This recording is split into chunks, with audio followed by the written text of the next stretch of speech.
So Al Franken resigned. This happened as I was getting in my car to go to work, but Rob got me a cut. I have not heard what he said. Let's listen. I should, just to set it up, I think there are now 7 or 8 women who say he's grabbed them, groped them, some kind of thing like this. Yesterday, this dam broke. About 6 women came out, 6 women senators came out and said he should resign, and then everyone from Chuck Schumer on down was just calling for him to step aside. It made it impossible, really, for him to continue without the trust of his fellow senators, and this is his speech. This is the first time I'm hearing it. You know, an important part of the conversation we've been having the last few months has been about how men abuse their power and privilege to hurt women. I am proud that during my time in the Senate, I have used my power to be a champion of women, and that I have earned a reputation as someone who respects the women I work alongside every day.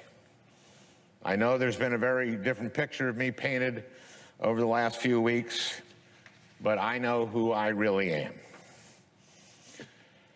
Serving in the United States Senate has been the great honor of my life.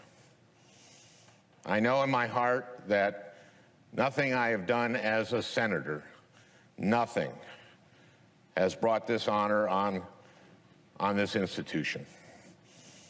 And I am confident that the Ethics Committee would agree. Nevertheless, today I am announcing that in the coming weeks, I will be resigning as a member of the United States Senate. So basically what he said, and I have seen some of the transcript, what he said was we should believe women even though these are a pack of lying whores.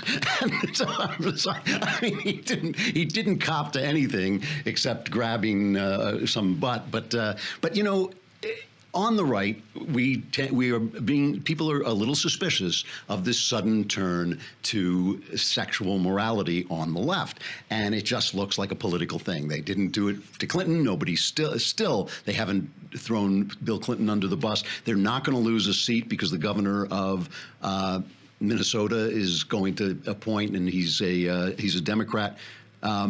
And so they're not going to lose a seat, but this does give them a place. John Conyers also resigning. This does give them a greater moral standing on which to attack Roy Moore, and who's running in Alabama. So what they're going to do now, I think Britt Hume said they're going to make Roy Moore the hood ornament of the GOP, and that, you know, it's a clever plan. So it doesn't look like morality. Also, the guy was accused. He admitted to doing some of these things. He did that dithering thing. I don't know why these guys don't either say I did it and I'm sorry, or I didn't do it. You know, one or the other. He did that dithering thing where I remember it differently. It's hard not to know when you have grabbed somebody by the backside. I mean, I think that or tried to force a kiss on them that they didn't want. He's also married, so if he's been doing this a lot, you know, there's a lot of moral things. But the question, there really are questions about whether he's broken the law, whether he has broken the rules of the Senate. He's being railroaded, and he's being railroaded in order to put the Democrats, that doesn't mean he's not guilty, I'm just saying he's being railroaded without due process to put the Democrats in a better position to attack Roy Moore. And I have to say that there are 2 really interesting articles today about the Roy Moore situation.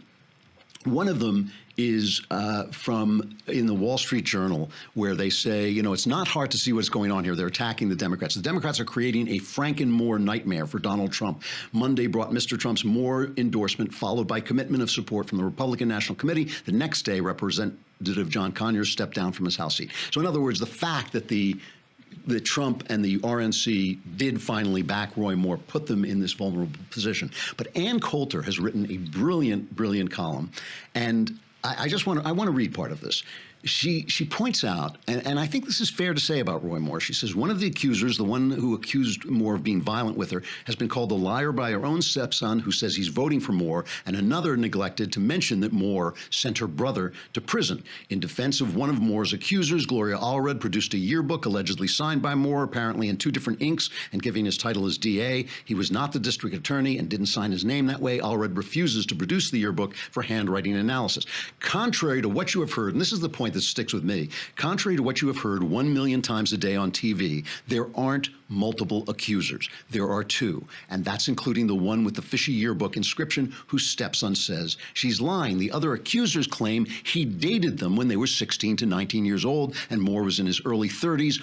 Or, as we pointed out, one of the things is I always point out things too early because I'm always the first person to point them out, and then other people get the credit. Here's Ann picking up the point that I made the first day.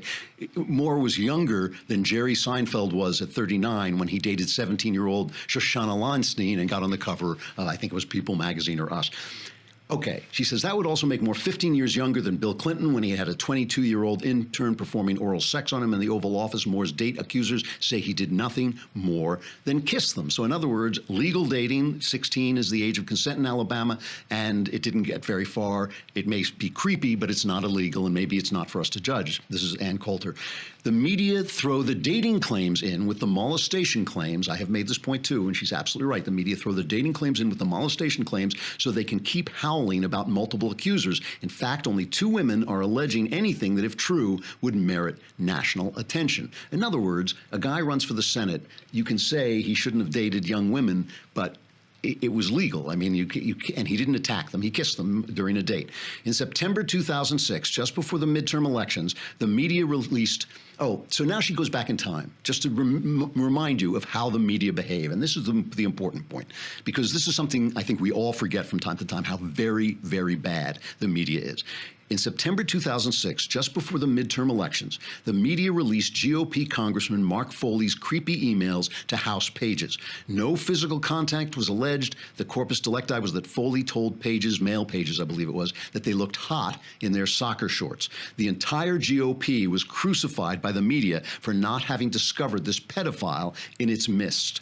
Republican congressmen who had never met Foley lost their seats because of the media's timing of the email release. More than 20 years earlier, a Democrat congressman, Jerry Studs, who had actually had sex with a 17-year-old page, indignantly defied his House censure and proudly stood for re-election. His outraged Massachusetts constituents elected him 6 more times. Washington Post columnist Coleman McCarthy denounced the witch hunt against him, saying his critics wanted to torch the congressman for his private life. When Studs died in 2006, the Washington Post headline on his obituary was Jerry Studs, gay pioneer in Congress. The New York Times headline was Jerry Studs dies at 69, first openly gay congressman. In other words, she's saying there's a tremendous double standard. The media say that Republicans support Moore just because they want another GOP vote in the Senate. And she says, Ann Coulter says, I support Moore just because I hate the media. And so there are all these questions coming up. And how do we know? How do we judge when it's so difficult to judge other people's sex lives? Because who wants to enter into their world and pass judgment on another person's sex life? I don't want to spend a single minute worrying about this.